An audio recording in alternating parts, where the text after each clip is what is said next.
Warning!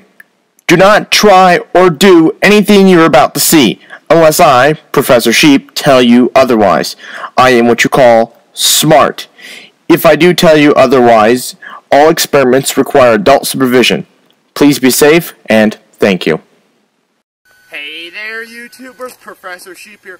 Welcome to my 4th of July special, better yet known as my fireworks.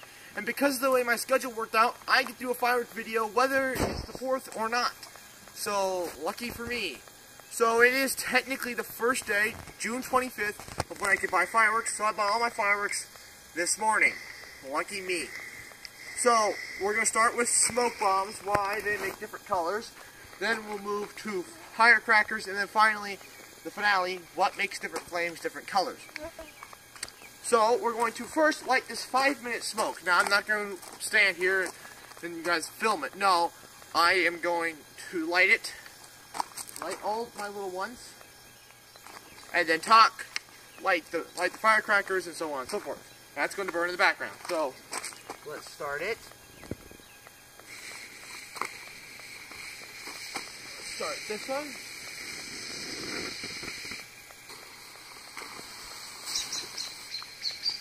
Oh man, the sun going down is really getting to me.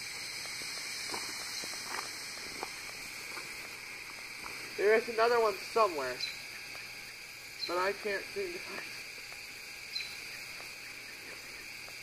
Oh, here it is.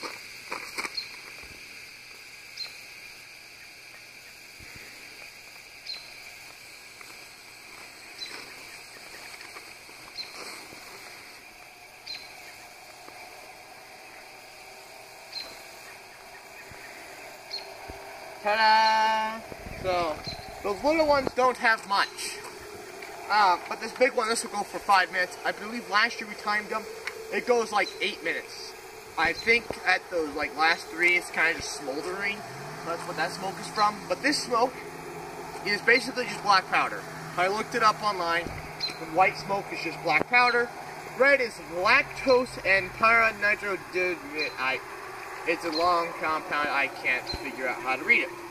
We'll go to green, which was synthetic indigo and amarine yellow. It was yellow smoke, but amarine yellow was a dye they used. And then blue, wheat flour, methylene blue, indigo pure, and dextrin. So, now that we've talked about this, let's get into the loud stuff, the firecracker. So I'm going to put on my safety hearing. Move over here. It's going to be loud. 200 firecrackers.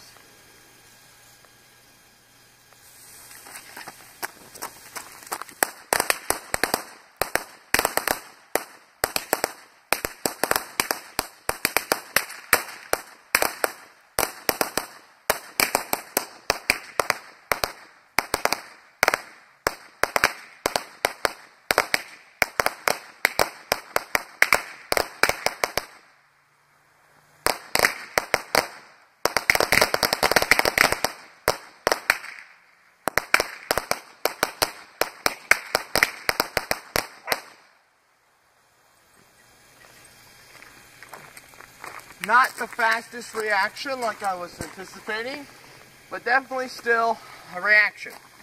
So if we turn back over here to my white smoke, it is still going. Well, let's talk about what caused that. Well, black powder. Well, what is black powder?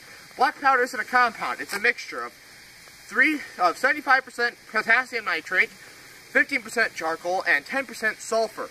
Now, what does each one of these compounds do? Well, potassium nitrate decomposes at a high temperature and releases O2, which you need for fire. Charcoal is the fuel, carbon, plain and simple. And then sulfur lowers the ignition point and also provides the source of fuel. Now, black powder alone, if I just had a pile sitting over here somewhere and I lit it, it wouldn't be loud. It would just go woof. There'd be a little bit of light, some smoke. That is just black powder. Trust me, that's just black powder. But what makes it explode? Well, when you put black powder and you wrap it around with, say, cardboard like those were, that creates pressure. And that black powder burns, the gases are released, and then that pressure builds and builds, and boom! burst out. So if I were to wrap those with duct tape or something, it would make them louder, essentially. But because of the companies that create it, they had that for optimum loudness. So they have it with the perfect amount of, they have it wrapped with the perfect amount of cardboard, so that even if I were to wrap it with tape, the tape would make it quieter, and also very dangerous. Never mod fireworks, but you saw that in my fireworks safety video. So that's what happens if you were to make your own fireworks and how to make them loud. You want to wrap them up. Now, you're probably wondering, does it go underwater? Yes, these specific fireworks do if you light them and drop them in water. Now, if they were to sit water, not necessarily. But what causes that? Well, for one thing, black powder has its own oxidizer, as does the fuse. Interesting thing is, though, black powder will not ignite in a vacuum because black powder does need a small amount of pressure that the atmosphere provides. It does have all the components it needs, but doesn't have the pressure, so it doesn't go whoosh. Those particles can't push the air and go, and so it doesn't work. But if you were to have it, if you were to like cover it in some sort of glue or something, then light it, you could potentially get an ignition and an explosion. But it's very unlikely. But anyways, move over to here, to my nice little rig here. I've rigged it up so hopefully I get both of these Roman candles to go off. I have no idea if it's going to work or not.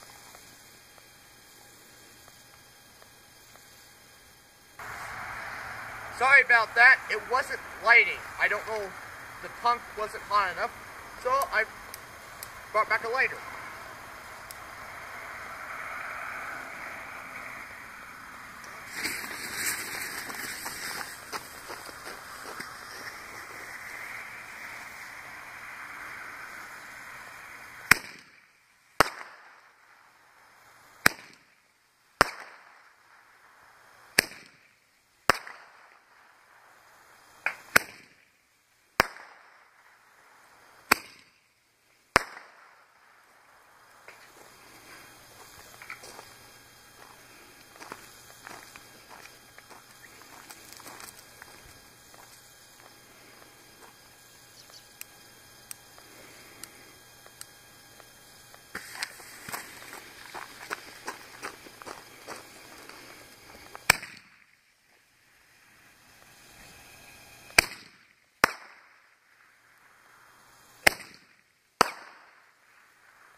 Alright, if we come back over to my 5-minute smoke, it's not smoking anymore. Woot woot, I'm assuming we're over 8 minutes.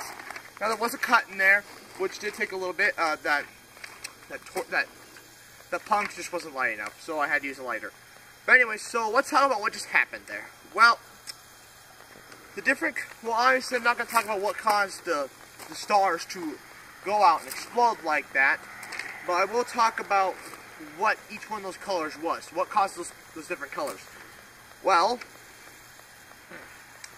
so red is strontium salts. So strontium compounds mixed with the halogen, which is the second from the right on the periodic table, second to last column.